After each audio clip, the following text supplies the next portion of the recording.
नमस्कार मित्रों, स्पिरिचुअल आरंभ यूट्यूब चैनल में आपका हार्दिक स्वागत है। आज हम आपको भगवान श्री कृष्ण और बलराम की कहानी सुनाने जा रहा हूं, जो काफी प्रेरणादायक कहानी है।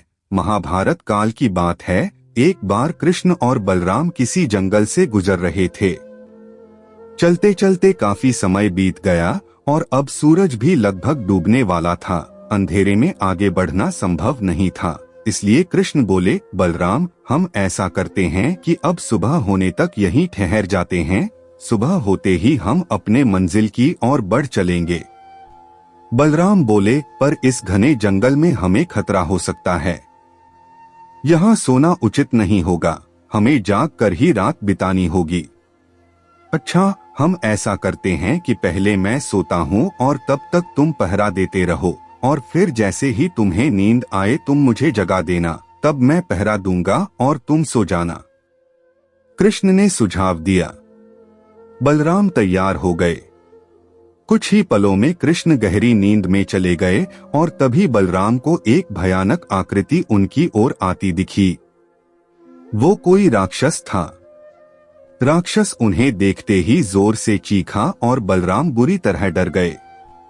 इस घटना का एक विचित्र असर हुआ। भय के कारण बलराम का आकार कुछ छोटा हो गया और राक्षस और विशाल हो गया। उसके बाद राक्षस एक बार और चीखा और पुनः बलराम डरकर कांप उठे। अब बलराम और भी सिकुड़ गए और राक्षस पहले से भी बड़ा हो गया।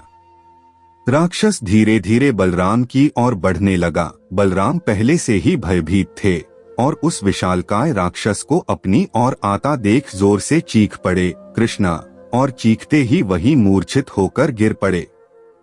बलराम की आवाज सुनकर कृष्ण उठे। बलराम को वहां देख उन्होंने सोचा कि बलराम पहरा देते देते थक गए और सोने से पहले उन्हें आवाज दे दी। अब कृष्ण पहरा देने लगे। कुछ देर बाद वही राक्षस उनके सामने आया और जोर से चीखा। कृष्ण जरा भी घबराए नहीं और बोले, बताओ, तुम इस तरह चीख क्यों रहे हो? क्या चाहिए तुम्हें? इस बार भी कुछ कृष्ण के साहस के कारण उनका आकार कुछ बढ़ गया और राक्षस का आकार कुछ घट गया। राक्षस को पहली बार कोई ऐसा मिला था जो उससे डर नहीं रहा था। घबराहट में वह पुनः कृष्ण पर जोर से चीखा। इस बार भी कृष्ण नहीं डरे और उनका आकार और भी बड़ा हो गया, जबकि राक्षस पहले से भी छोटा हो गया। एक आखिरी प्रयास में राक्षस पूरी ताकत से चीखा पर कृष्ण मुस्कुरा उठे और फिर से बोले, बताओ तो क्या चाहिए तुम्हें?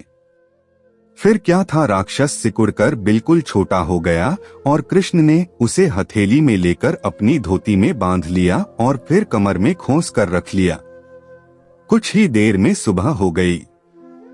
कृष्ण ने बलराम को उठाया और आगे बढ़ने के लिए कहा। वे धीरे धीरे आगे बढ़ने लगे। तभी बलराम उत्तेजित होते हुए बोले, पता है कल रात में क्या हुआ था? एक भयानक राक्षस हमें मारने आया था। रुको रुको, बलराम को बीच में ही टोकते हुए कृष्ण ने अपनी धोती में बंधा राक्षस निकाला और बलराम को दिखाते हुए बोले, कहीं तुम इसकी बात तो नहीं कर रहे हो?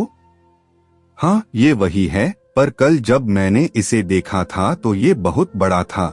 ये इतना छोटा कैसे हो गया? बलराम आश्चर्यचकित होते हुए बोले। कृष्ण बोले, जब जीवन में तुम किसी ऐसी चीज से बचने की कोशिश करते हो जिसका तुम्हें सामना करना चाहिए, तो वो तुमसे बड़ी हो जाती है और तुम पर नियंत्रण करने लगती है। लेकिन जब तुम उस चीज का सामना करते हो जिसका सामना तुम्हें करना चाहिए, तो तुम उससे बड़े हो जाते हो और उसे नियंत्रित करने लगते हो।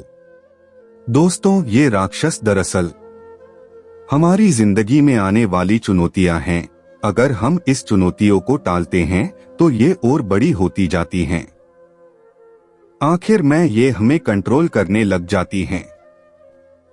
इसलिए हमें इनका साहसपूर्वक सामना करना चाहिए ताकि हम उन पर काबू पा सके। इस प्रकार चुनौतियों का डट के सामना करने से वो छोटी सी हो जाएगी, जिससे हम आसानी से उन पर नियंत्रण कर सकते हैं और सफल हो सकते हैं। दोस्तों, कैसी लगी ये कहानी हमें कमेंट करके जरूर बताएं।